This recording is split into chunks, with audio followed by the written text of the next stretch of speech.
Hi, I'm Alex Stoos, founder of Stoos Customs. My journey has taken me all around the world where I've met the most incredible people in the industry. I'm back in Cape Town, South Africa, where I've established the headquarters of Stoos Customs. My team and I customize, modify, and service these beautiful machines. And I just want to show you what it's all about.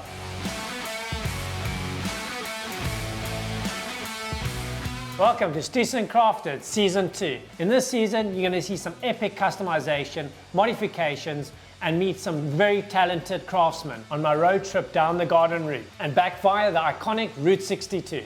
In this episode, we peer into the vault and marvel at one of the most iconic Indian motorcycles. A 1917 Indian Power Plus. What an amazing machine for its time. We finish up the 2005 Harley Sportster Customization. Cruising along the garden route, I embark on a journey that leads me to Knysna. It's here, in the heart of this picturesque town, that I meet Colin to explore his remarkable collection of motorcycles at the Motorcycle Room. Chris modifies a Harley Softtail standard from a 107 cubic inch to a whopping 114 cubic inch. And I take a trip to Austin, Texas for the Handbuilt show, where the XX was selected out of 300 bikes around the world to be displayed at this prestigious show. So sit back, relax, and enjoy this episode.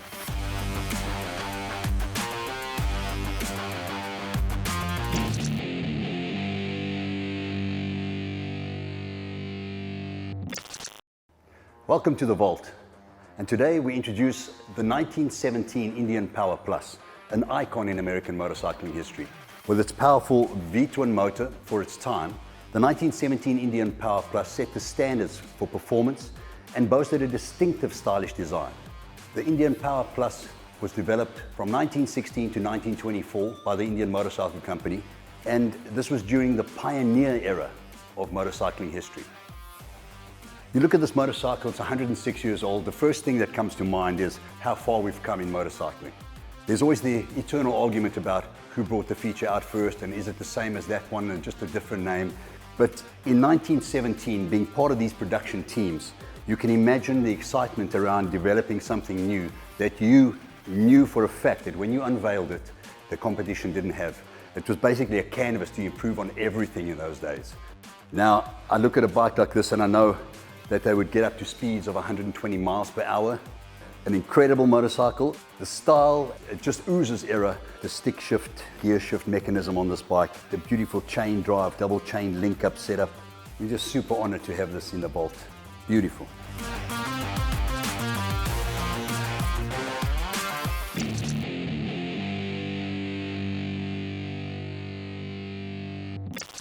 So we're pretty much all there with the fabrication of the Sporty. What we're just waiting for is the paintwork to come back, but we're starting assembly. So as you can see, the whole front end is assembled, the modified wheel is assembled. So now I'm going to get busy with the wiring of the bike so that when the parts come back from paint, we're ready to rock. To go with the cheeky look, we've got a set of drag bars and we've got slots so the wiring can go through the bars and go underneath and hide it as much as possible. And it's also going to complement, we've got a nice hidden speedo that is bolted into the top riser clamp. So I'm busy now going to feed all the wiring through the handlebars and then fit the handlebars and then hide the wiring underneath the tank.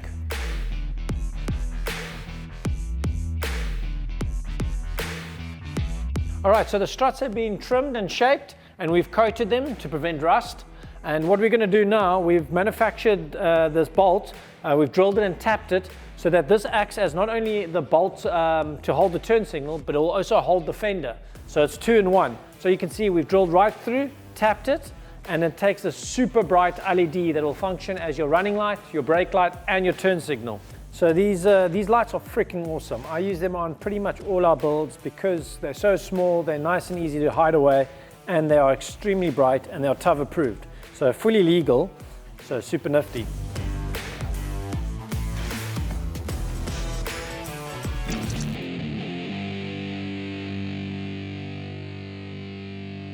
Alright guys, so here we have a Softtail standard, a Milwaukee 8 engine. We've put a 472 fueling cam in. We've changed it completely with a brand new 114 crank with 114 jugs and pistons in such a tiny little frame, and then given it carbon wheels. This is going to be a little bit of a monster. Such a lightweight bike, weight even being taken out of it, already being light, and given a hell of a lot of performance.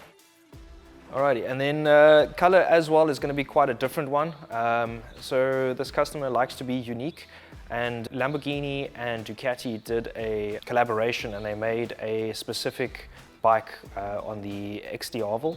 And it was a very stunning green. So we're going to use that same green along with black accents throughout the bike, and it's going to be one damn good looking bike.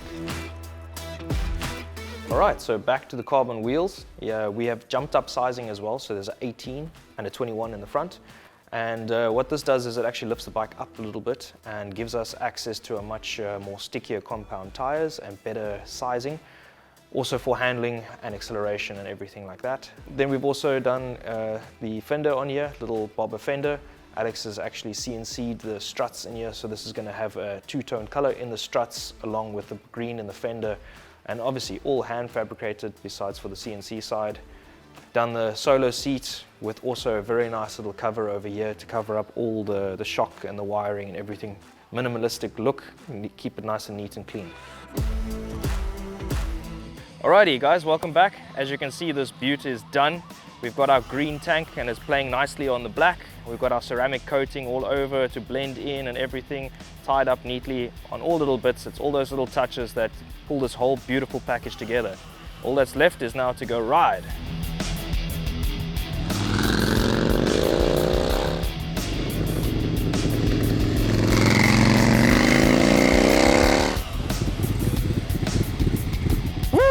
So much power, so light, exhilarating.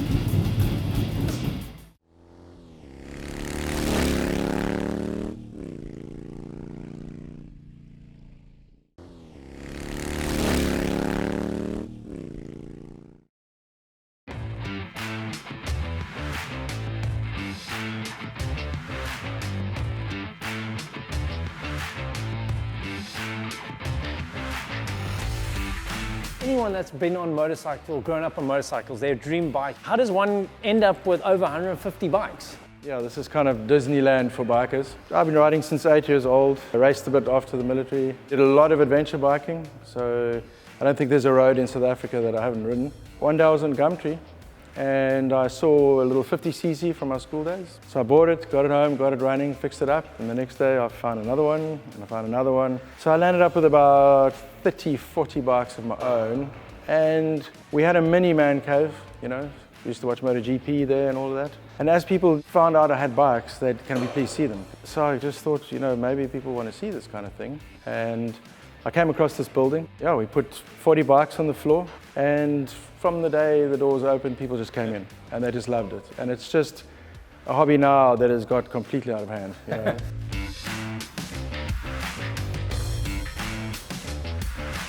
And this is what attracts the most attention. The schoolboy memories are massive. And something we hear all the time was, oh, that was my first bike. And then immediately after that, I wish I didn't sell it. Yeah. So this is a lot of memories. We have a lot of guys getting emotional when they see these bikes for whatever reason. So I mean, we also dabble a bit in our customs, obviously not as good as you, but this little FS3 racer, I also found it in a barn in a really, really bad way, and half the parts are missing, so we decided just to have a little bit of fun with it and made a little cafe race out of it. So. You said you're about capacity, because you use over 150 bikes. What would be the next step forward then? The thought was to upgrade the quality and more rare and all the rest, but I just can't sell anything. To part with it is not going to be easy. No, I'm good at buying, but I'm terrible at selling.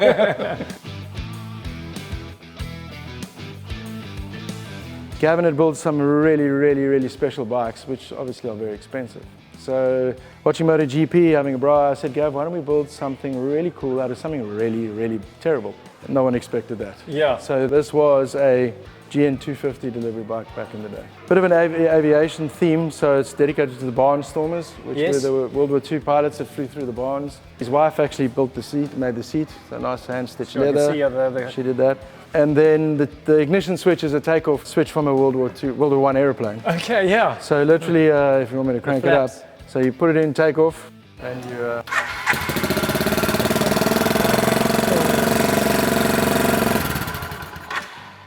And this one, I was on it 2 days ago around town. So I see, I mean, it just starts up and goes. Yeah. So this one gets ridden quite a bit. And tell me about the motivator. I was reading up about it earlier, and it's quite an interesting story. How did you manage to acquire this? So the British Bulldog land speed record guys from the UK, they wanted to give the land speed record another go. So they came over to South Africa. The South African Institution of Mechanical Engineering built this for them. Everybody thinks it was about the speed, but it's got a 650 Kawasaki 4-cylinder motor, motorbike motor in it. It was about testing the solid aluminium wheels. Okay. So they came to the pan, solid aluminium wheels, and they wanted to test the stability of the side wheels and what it would do at speed. So they got onto the pan and the conditions of the pan. I think the original main land speed record bike is in the museum in Coventry in the UK. And they were trying to buy it. And we got offered it as well, and I jumped. So, so we managed to keep it in South Africa. Incredible. And now it's here on display for everybody to see. It's awesome to have all these bikes, but there's obviously a lot of maintenance and care that goes into not only restoring, but keeping them in the condition that they're in. Do you have a full team? How do you manage to keep them in running condition? So what we've got is, we've got sort of our top 20. So all the bikes you see with chargers on them get ridden often. Okay.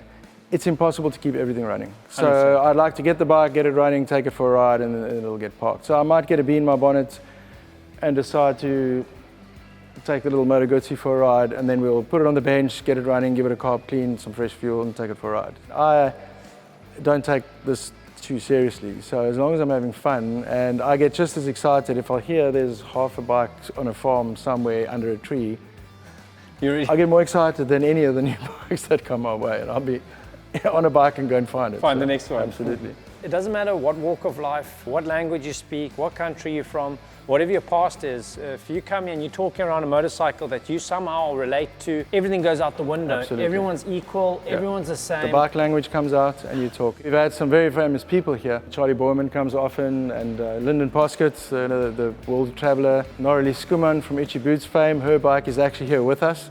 So we're very proud to be looking after that for Norrie. So a lot of people come and have a look at that bike. Yeah, it's having a lot of fun with it. So. Colin, thank you so much for showing us your collection and sharing it with everybody, and can see your passion and your enthusiasm just by the collection, and it's absolutely amazing to see what you have, and it definitely took me back to my childhood. So thank you very much. It's a pleasure. Thanks so much for coming, and I wish we had another 6 hours to chat. We'll do it off camera.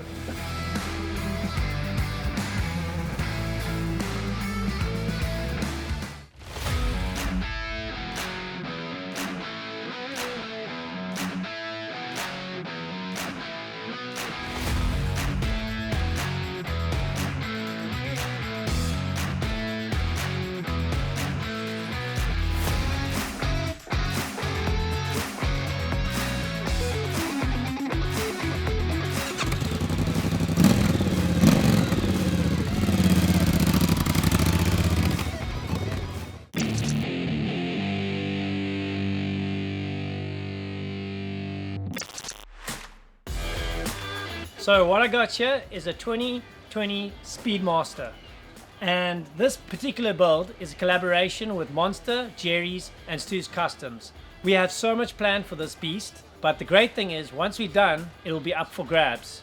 So stay tuned, see what we're going to do to it, but it's going to blow your mind. Alright, so I taped parts of the frame off, obvious reason for protection, but I actually use it as a gauge. So because I'm grinding away a lot of material, you sometimes slip and nick the other parts of the frame. But the main reason I do it for this particular part is there's many different levels of metal I've got to clean away. So I use it as a gauge. So as soon as the metal gets down and starts touching the tape, then I know it's at the right height, and then I use an orbital to blend it in. So once you paint it, you don't see any imperfections in the actual metalwork. A mate of mine who owns an engineering shop down the road, he actually designed this. So this is actually cool for tubing. So it moves on a spring mechanism. So when you shape tubes, you get a perfect OD of the tubing.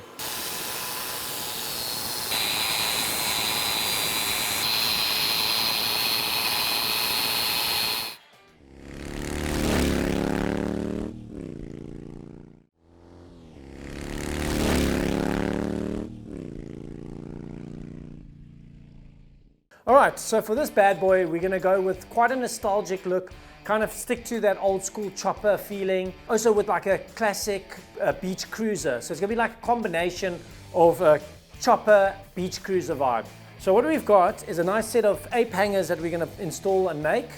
We're gonna do a nice solo bobber seat, a hugger rear fender, and then we've got this awesome 19-inch chrome front wheel that we're gonna install. Then we're also going to install a set of knobbly tires, not too aggressive, but have a bit of tread to go with that beach vibe. The tricky part about the front wheel is we've got to design and manufacture new brake rotor mounts to accept the Triumph discs. So Nick is busy designing the new adapters for that, and then we're ready to rock.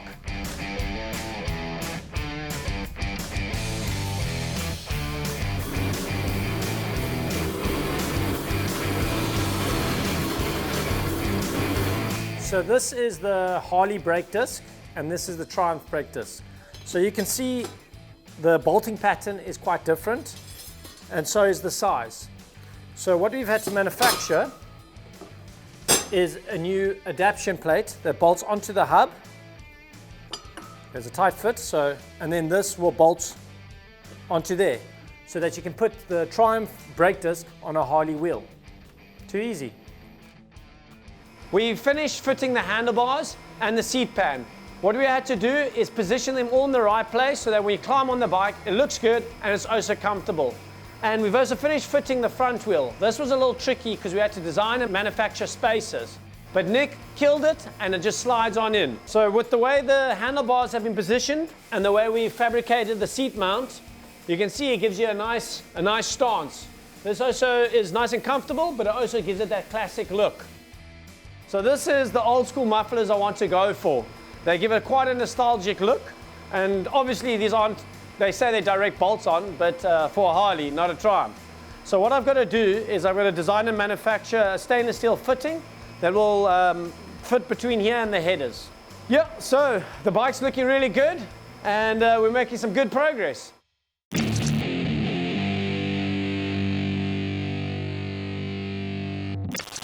So it's literally the D-Day, and I'm actually about to get on a plane, fly to Texas, and just show the world what I can do and what South Africa can produce.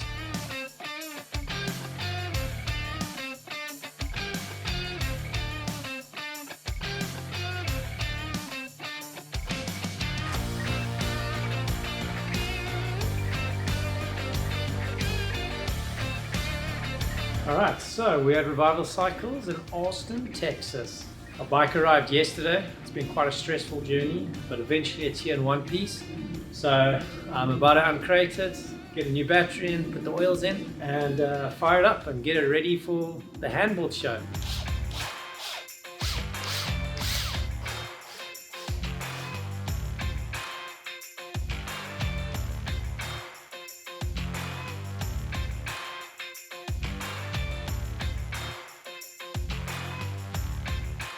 Alright, so it's day 3 in Texas.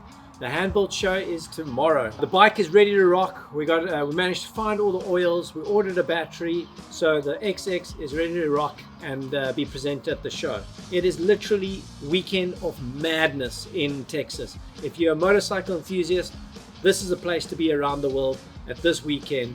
I'm looking forward to the people I'm going to meet, the bikes I'm going to see. It's just going to be absolutely insane. Okay, so it is day 3 of the Handbuilt show. We're here now on the final day, just before the madness is about to start. And man, there is a bike for everybody. No matter what kind of bike you like to ride, no matter what your style is, the Handbuilt show has it. It's been an absolute honor and incredible meeting all the people here to be at the show. Alright guys, I'm with Ernest and Lee, owner of formerly known Confederate Motorcycles, now it's Combat Motorcycles, and we're standing in front of this insane beast. Can you give us just a brief description about it? Sure. So we built about 120 of the Fighter, which is very similar to this. We decided to do another edition of the Wraith. It has the SNS 132 X-Wedge. It has BST wheels, Behringer brakes, Racetech suspension, Photo Gadget Electronics. This is actually machine porn. It is, yeah.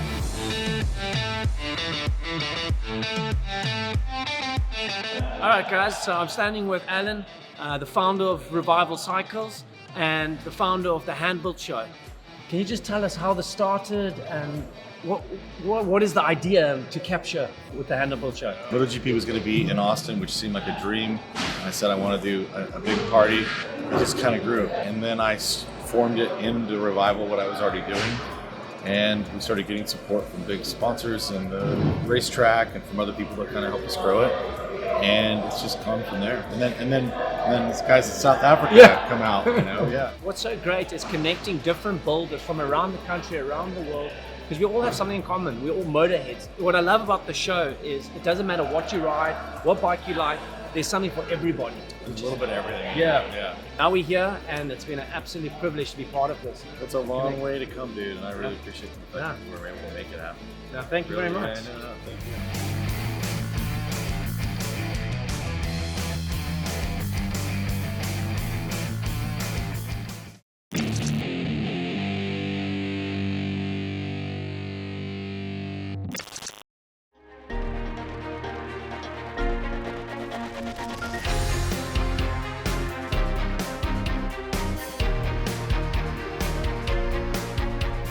We got all the paintwork back and the bike looks on point. We only had one guideline for the build, and that was to make it look aggressive. And I think we nailed it. So as you can see, all the matte black parts blend nicely into this dark gray tank. And the handlebars are nice and low, which gives you an awesome seating position, which helps you handle the bike and throw it around with ease. We are really happy with the end result, and the client is super stoked with his new ride. In the next episode, I meet Pete on my trip down the garden route and delve into his world of handcrafting knives. The delivery of 2 Triumphs get me super excited about the Monster Energy customization projects that lie ahead. And Barrydale is transformed by the roar of almost 200 Harleys as we celebrate Harleydale in style.